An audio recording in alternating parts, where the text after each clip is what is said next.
Hello दोस्तों, कैसे हो आप सभी लोग। उम्मीद करता हूँ अच्छे होंगे, कुशल होंगे, मस्त होंगे, जबरदस्त होंगे। देखिए बच्चों, आज हम शुरू कर रहे हैं कक्षा 10 का मैथ, जिसमें पहले प्रश्नावली दी गई है, प्रश्नावली 1.1। मैथ को शुरू करने से पहले, एक्सरसाइज को शुरू करने से पहले हम सबसे पहले उसके महत्वपूर्ण बिंदु पढ़ेंगे कि चैप्टर नंबर 1.1 में क्या क्या सवाल पूछे जाएंगे, किस किस सवाल से पूछे जाएंगे, क्या क्या टॉपिक होंगे, उसके बारे में हम एक बार निगाह करेंगे। अगर आप हमारे चैनल पर नए हैं तो हमारे चैनल को सब्सक्राइब करें और बेल आइकन को दबाना ना भूलें। देखो, हम पहले शुरू करते हैं। इसमें जो पहला टॉपिक बनेगा वो बनेगा अभाज्य संख्या पर। किस पर बनेगा? अभाज्य संख्या पर। अभाज्य संख्या क्या है? देखो, जिस संख्या के दो गुणनखंड हो, जिस संख्या के दो गुणनखंड हो, अर्थात या तो वो एक से कटनी चाहिए या फिर किससे कटे? स्वयं से कटे। जैसे मैंने इसका एक एग्जाम्पल लिखा, 2 लिखा, तो 2 सिर्फ किस किस से कटेगा? 2 किस किस से कटेगा? या तो सिर्फ एक से कटेगा या फिर स्वयं, तो सिर्फ स्वयं से कटेगा। स्वयं भी संख्या 2 है, तो इसका मतलब ये क्या हो गई? अभाज्य संख्या हो गई। जिस प्रकार इसके बाद 2 के बाद क्या आएगा? 3 आएगा, 3 के बाद क्या आएगा? 5 आएगा, 5 के बाद क्या आएगा? 7 आएगा। ये सब क्या संख्या है? अभाज्य संख्या है, जिनके सिर्फ 2 ही गुणनखंड हो, या तो वो एक से कटेगी या फिर स्वयं से कटेगी। वो क्या होगा? अभाज्य संख्या होगी। देखो, इसके बारे में कुछ पॉइंट मैंने नीचे लिख दिए हैं, इस चीज को ध्यान से समझना। पूछता है वो कि प्रथम अभाज्य संख्याएं क्या है। तो प्रथम अभाज्य संख्या क्या है? 2 है। क्यों? क्योंकि 2 सिर्फ एक से कटेगा या फिर 2 से कटेगा, या तो एक से कटेगा या फिर स्वयं से कटेगा। तो प्रथम अभाज्य संख्या क्या होगी हमारे पास? 2। और प्रथम सम अभाज्य संख्या भी क्या है? 2 है। इससे पहले कोई ऐसी संख्या नहीं है सम जो अभाज्य होगी। और एक बात और ध्यान रखना, इसके बाद जितनी भी सम संख्याएं आएंगी वे अभाज्य नहीं होंगी, सिर्फ क्या होंगी? वे भाज्य होंगी। उसके बाद अगला क्वेश्चन है, इसमें देखो, प्रथम विषम अभाज्य संख्या कौन सी है? सबसे पहली और विषम भी होनी चाहिए, अभाज्य भी होनी चाहिए, तो वो क्या होगी? 3 होगी। इतनी बात क्लियर हो गई। अभाज्य की बात आप समझ गए सही बच्चे। अब पढ़ेंगे हम भाज्य संख्या क्या होती है। देखो, भाज्य संख्याएं भी होती है जिसके 2 से अधिक गुणनखंड हो। जिसके 2 से अधिक गुणनखंड, 2 से अधिक गुणनखंड तो होने चाहिए। जैसे कि मैंने लिखा 15 लिखा, एक एग्जाम्पल में 15 देख रहा हूँ। 15 एक से कटेगा, और किससे कटेगा? 3 से कटेगा, और किससे कटेगा? 5 से कटेगा, और किससे कटेगा? 15 से कटेगा। तो इस 15 को काटने के लिए कितनी संख्याएं लगी? 1 2 3 4। तो इसके कितने गुणनखंड आ गए? 4 आ गए।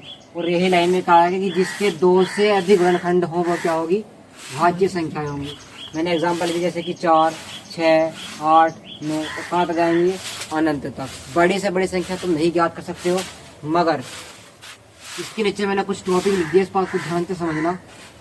एक प्रथम भाज्य संख्या क्या है? सबसे पहली भाज्य संख्या क्या है? क्या है? 4 है। इससे पहले जितनी भी संख्याएं आई होंगी वो कैसी होंगी? सारी अभाज्य होंगी। उसके बाद प्रथम समभाज्य संख्या कौन सी है? सबसे पहली होनी चाहिए और सम होनी चाहिए।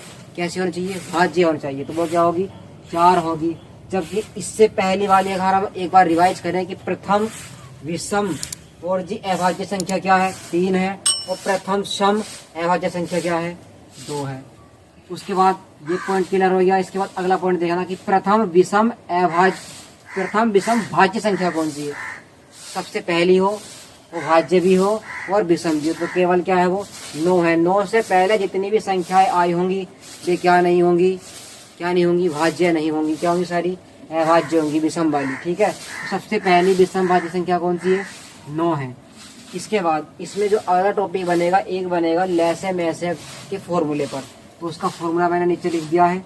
फॉर्मूला क्या होता है कि 2 संख्याओं का गुणनफल बराबर क्या होता है? लैसे गुणा मैसे होता है। जैसे मैंने 2 संख्याएं लिखी, a और जी v। इनका गुणनफल का जिक्र करें तो बीच में क्या लगाना है? गुणा लगानी है। बराबर क्या होगा? लैसे LCM गुणा HCF होगा। इतनी बात समझ में आ गई? कोई डाउट है? बहुत अच्छे। उम्मीद करता हूँ आपको ये वीडियो अच्छी लगी होगी, बात समझ में आई होगी। अब आगे अगली क्लास शुरू करते हैं। तो आइए बच्चों, क्लास शुरू करते हैं। पिछले वीडियो में तुमसे बता चुका हूँ। देखो, क्लास शुरू करते हैं हम।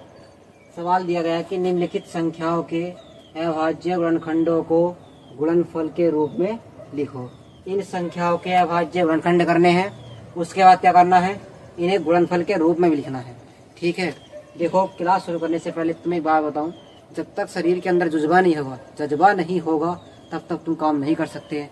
ठीक है नहीं बच्चों, तो पढ़ाई को बड़े प्यार के साथ मन लगाकर करेंगे। ठीक है, ना संघर्ष ना तकलीफ तो क्या खाक मजा जीने में, बड़े बड़े तूफान थम जाते हैं जब आग लगी हो सीने में। आइए क्लास शुरू करते हैं। देखो बच्चों, पहला क्वेश्चन है 140। इसके हमें पहले क्या करने हैं, अभाज्य ऋणखंड करने हैं। क्या करने हैं, अभाज्य ऋणखंड। फैक्टर करेंगे। सबसे पहले हम किसे काटेंगे, 2 से। 2 सत्ते 14, ये वाला 0 था ऐसे तार लिया, फिर काटो 2 से। 2 तिया 6, कितना बचा 1, कितना हो गया 10। 2 पंजे 10। अब ये 2 से नहीं कटेगा, किससे काटना है इसको, 5 से काटना है। 5 सत्ते 35। इसके बाद किससे काटना है इसे, 7 से काटना है। 7 ही का ना 7। अब उसने क्या कहा था, देखो 140 के अभाज्य गुणनखंड क्या है बच्चों, क्या है 2 गुणा 2 गुणा 5 गुणा 7। ये तो कैसे आ गए, अभाज्य गुणनखंड आ गए। देखो बात को समझो, क्या 2 अभाज्य संख्या है, क्या 2 अगली वाली अभाज्य संख्या है, क्या ये 5 भी अभाज्य संख्या है, क्या ये 7 भी अभाज्य संख्या है।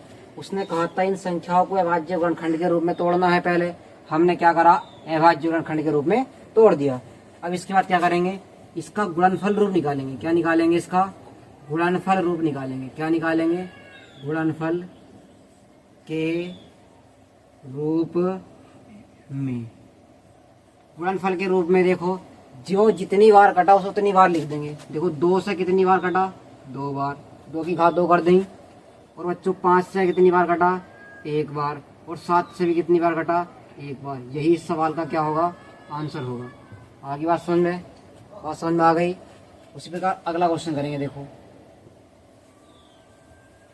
क्वेश्चन नंबर दूसरा क्या है कि 156 के आपको फैक्टर करने हैं। क्या करने हैं, 156 के फैक्टर करने हैं। करो, सबसे पहले हम किससे करके देखते हैं, 2 से, क्योंकि इसके अलावा ही कोई अभाज्य संख्या नहीं है हमारे पास। तो करेंगे पहले 2 से अभाज्य संख्या गुणनखंड। 2 सत्ते कितना हो गया 14, कितना बचा 1, कितना हो गया 16। 2 अट्ठे 16, फिर काटो इसको।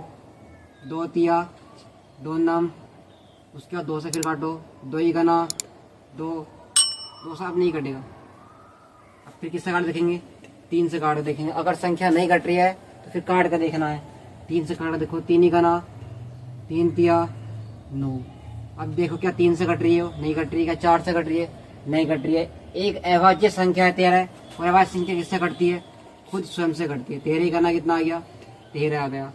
अभी हमने देखा कि 156 के अभाज्य गुणनखंड, क्या बच्चों, अभाज्य गुणनखंड क्या है, क्या है हमारे पास, 2 गुणा 2 गुणा 3 गुणा 13 है। इनको भी किसके रूप में लिखेंगे हम, गुणनफल के रूप में लिखेंगे। किसके रूप में लिखेंगे, गुणनफल के रूप में लिखेंगे। देखो 2 से कितनी बार कटा, 2 बार। 3 से कितनी बार कटा, 1 बार। और जी 13 से कितनी बार कटा, 1 बार। यही इस सवाल का क्या होगा, आंसर होगा। बात समझ में आ गई। देखो बच्चों, अब हमारे 2 सवाल तो क्लियर हो गए। हम तीसरा सवाल करेंगे। तीसरा सवाल हमारे पास क्या है, 3825। इसके हमें टुकड़े क्या करने हैं, अभाज्य गुणनखंड करने हैं। बात को ध्यान से समझना, हमें टुकड़े सिर्फ कैसे करने हैं, अभाज्य करने हैं। तो देखो 2 से तो कटेगा नहीं, काट कर देखो 3 से कटेगा, नहीं कटेगा। अच्छा 3 से कटने का रूल क्या था, देखो ध्यान से समझना। 3 से वही संख्या कटेगी, 3 से कटने का नियम क्या है, बात को समझना बच्चों। 3 से वही संख्या कटेगी जिसके पदों का योग 3 से घट जाए। जैसे कि हमने इन सभी पदों को जोड़ा, 3 और 8 कितने हो गया 11, 11 और 2 कितना हो गया 13, और 13 और 5 कितना हो गया 18। क्या 18 3 के भाड़े में आता है, आता है नहीं, 3 संग 18। तो इसका मतलब संख्या भी कहाँ से कट जाएगी, 3 से कट जाएगी। तो 3 से काटो इसको, 3 ही का ना, कितना बचा कुछ नहीं। अब अगले पे चलो, 3 दूनी 2 बचा, कितना हो गया 22। 3 सत्ते और 3 पंजे, देखो फिर 3 से कट जाएगा क्या, 7 और 5 12 और 2 14 और 1 15। 3 के बड़े 15 आता है, काटो 3 से। फिर 3 चौक 12, 3 दूनी 6 और 3 पंजे 15। देखो क्या 3 से कट जाएगा, 5 और 2 7, 7 4 11। इसका मतलब 3 के बारे में 11 आता नहीं है, तो अब संख्या 3 से वो नहीं कटेगी। इसके बाद तुम 4 से काट नहीं सकते, क्योंकि 4 एक ऐसी संख्या है, एक भाज्य संख्या है। उसके बाद आप 5 बोल जाओ, 5 अट्ठे 40, कितना बचा 2, कितना हो गया 25, 5 पंजे, फिर काटो इसको 5 से, 5 ही का ना, कितना बचा 5, 5 ही का ना 5, कितना बचा यहाँ से 3, कितना हो गया 35, 5 सत्ते 35। अब ये किससे घटेगा, 17 से घटेगा, 17 का ना 17। अब हमने देखा कि 3825 के अभाज्य गुणनखंड क्या है। अभाज्य गुणनखंड हमारे पास क्या है, 3 गुणा 5 गुणा 5 गुणा कितने आए 17 आए। अब इनको हम किसके रूप में लिखेंगे, गुणनफल के रूप में लिखेंगे। किसके रूप में लिखेंगे, गुणनफल के रूप में लिखेंगे। गुणनफल के रूप में लिखेंगे तो संख्या क्या है हमारे पास, देखो 3 को कितनी बार लिखना पड़ेगा हमें 2 बार, 5 को कितनी बार लिखना पड़ेगा 2 बार, और 17 को कितनी बार लिखना पड़ेगा 1 बार। यही हमारा क्या होगा, आंसर होगा। इसके बाद अगले क्वेश्चन चलेंगे। क्वेश्चन नंबर चौथा क्या था हमारे पास कि 5005 के फैक्टर करने हैं। देखो क्या है, 2 से काट दोगे आप, नहीं काट सकते। क्या 3 से काट दोगे, नहीं काट सकते। तो अब किसके बाद चलेंगे हम, 5 पे चलेंगे। 5 से काटो इसको, 5 ही का ना, जो 0 ऐसी रह गई, फिर 5 ही का ना। अब इस सवाल को देखो आप, 1001 इसे काट सकते हो, किसी से नहीं काट सकते हो, कटेगा नहीं कटेगा। देखो 5 के बाद हम 11 से काट कर देखते हैं इसको। 5 के बाद पहले 7 आता है, 7 है भाई, संख्या से काट कर देख लो। 7 ही का ना 7, कितना बचा यहाँ से 3, कितना हो गया 30 हो गया। 7 चौक 28, कितना बचा यहाँ से 2 बचा, कितना हो गया 21। 7 से 21 कट जाएगा, 7 से 7 करके देखो उसको। 7 ही का ना 7, कितना बचा यहाँ से 3, कितना हो गया 30। 7 चौक 28, कितना बचा यहाँ से 2, कितना हो गया 21। 7 दिया 21, देखना क्या फिर 7 से कट जाएगा, नहीं कटेगा। अब किससे काट के देखेंगे इसे हम, 11 से काट के देखेंगे। 11 का ना कितना बचा यहाँ से, कितना हो गया 33 हो गया। 11 दिया, अब ये किससे कटेगा 13 से कटेगा। देखो सारे के सारे जितने भी हमारे पास टुकड़े आए हैं वो सारे कैसे आए हैं, अभाज्य आए हैं। तो हमारे पास 5005 के अभाज्य गुणनखंड क्या आए हैं, क्या है हमारे पास 5 गुणा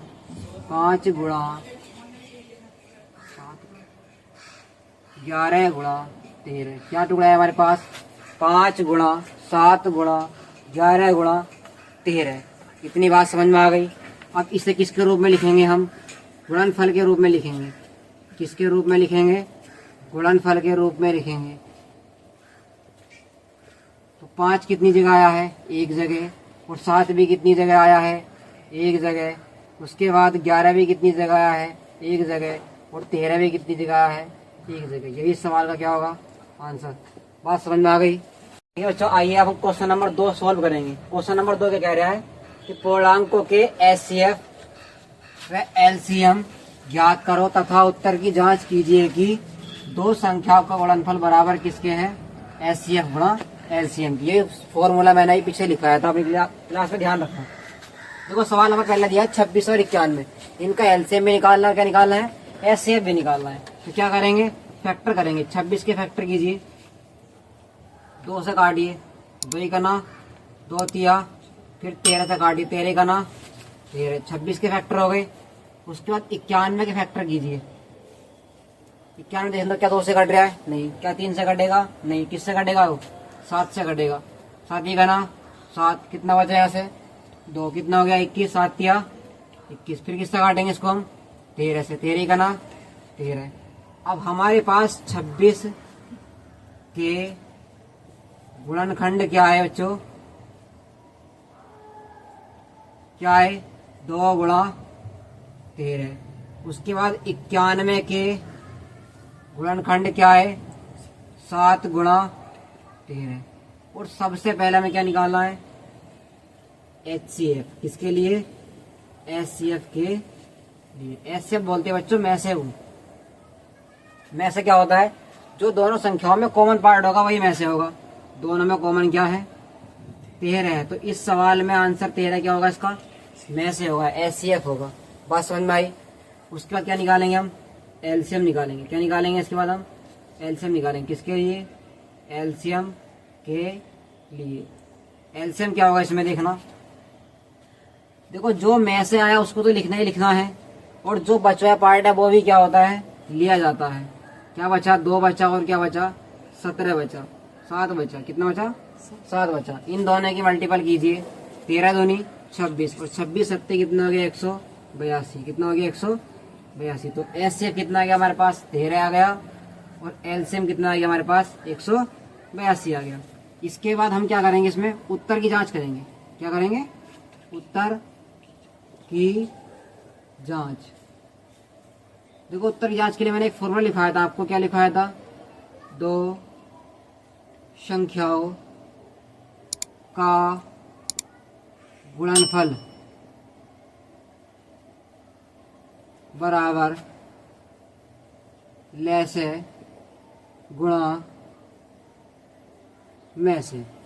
देखो 2 संख्याएं कौन कौन सी है, ये 26 और 91 में क्या अपने आप में 2 संख्याएं हैं। 2 संख्याएं कौन कौन सी है 26 और गुणा 91। उसके बाद ले से कितना है हमारे पास, ले से हमने निकाल कर लिखा है कितना लिखा है 182। कितना लिखा है 182। इसकी गुणा किससे करनी है हमें में से कितना हमारे पास 13। इनकी गुणा कीजिए।